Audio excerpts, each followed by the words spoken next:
The Caribbean just posted its best hotel numbers since before the pandemic, and really ever, dude. I think it's a central location. I think that's what it is, at least for me, and maybe not for, I don't know what you think about it being in Los Angeles. It's a little bit more of a hike. For me, it's just a hop, skip, and a slather down there. 80% of the U.S. population east of the Mississippi. These islands are all much closer than Hawaii is. Yep. More than any specific, like, Caribbean island, Bahamas. Like, this article was specifically about the Caribbean. But people have this fever, dude. It's never been more expensive to travel relatively to normal budgets. The fuel costs are insane. Ticket prices are nuts. People are feeling pain at the pump.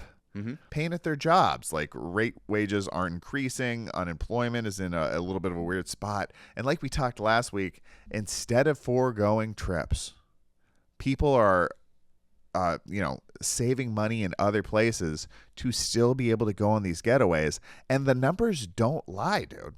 It's out of control. Listen to some of these. Yeah. There was an overall 2.5% rise in tourists since 2026 started. Wow. That's across all the Caribbean islands. And this is put together by the Caribbean Tourism Organization, who are counting all this stuff. Jamaica welcomed over 1 million visitors in Q1 of 2026 alone. That is roughly 333,000 farmer stands per month descending onto an island with their fanny packs chock full of sunscreens and Band-Aids and everything else you need to bliss out at the beach.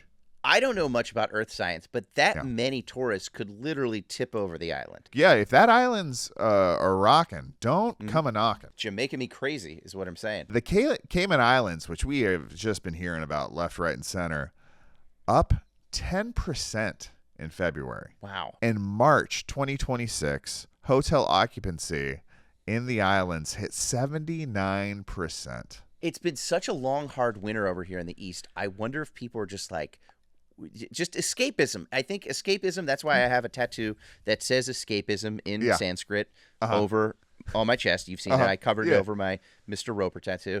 And I think that's what it is. I actually have two friends. You ready for this? Yeah. I have two friends that went on vacation.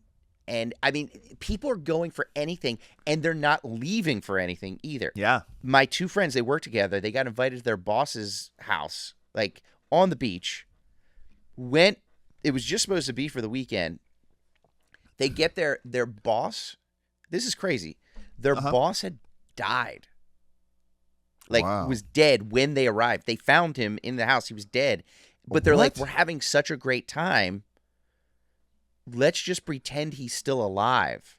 Dude. And they went through a lot of bells and whistles, a lot of hoops to pretend that their boss was still alive. Yeah. So they got to party for the rest of their vacation. People are coming in and out of the house. Yeah. They just put sunglasses on the guy.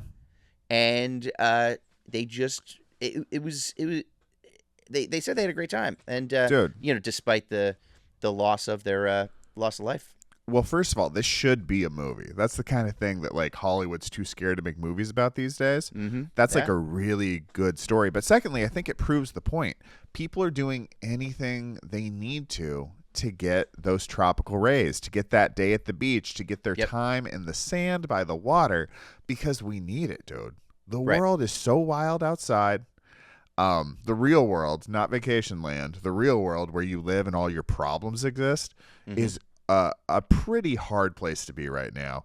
And people are getting tropical fever and just getting out of it for a couple of days. And that reset really helps a lot. It's why we slather. It's why we do In Paradise comedy shows. It is. It is just speaking to what we're all going through. And honestly, they started to notice this was happening in early December at the Barbados International Airport. They had just like a really busy day before the holiday even hit it. And it just hasn't stopped since then. It's been a steady avalanche of tourists.